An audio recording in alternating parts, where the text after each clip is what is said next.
Now, Russian missiles have hit an apartment block and kindergarten in the Ukrainian capital, Kyiv, in strikes U.S. President Joe Biden condemned as barbarism as world leaders gathered in Europe to discuss further sanctions against Moscow. Details in this report. Russian missiles struck the Ukrainian capital, Kyiv, on Sunday, in the first such attack on the city in weeks. Up to 4 explosions rang out in the city centre in the early hours of the morning. Buildings smouldered and the streets were covered in debris.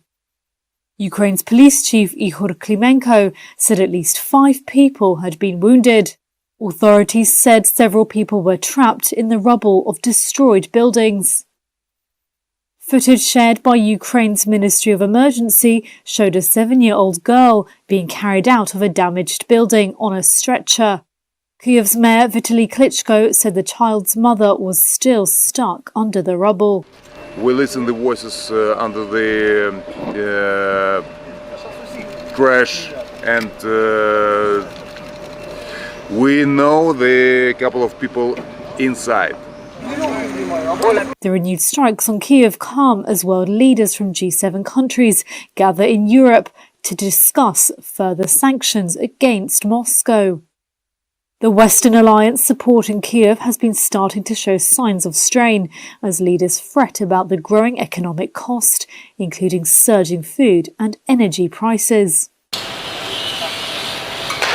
Had been returning to normal in Kyiv after fierce resistance held off Russian advances in the early phase of the war. There had been no major strikes since the start of June. Russia's defense ministry said on Sunday that it had hit training centers in the Ukrainian regions of Chernihiv, Zhytomyr and Lviv, an apparent reference to strikes reported by Ukraine on Saturday. There was no immediate comment about Sunday's strikes on Kyiv. It released video showing missiles being launched. Reuters was not able to independently verify the footage. Russia denies targeting civilians and says it targets military infrastructure. Ukraine and the West accuse Russian forces of war crimes in a conflict that has killed thousands, sent millions fleeing from Ukraine, and destroyed cities.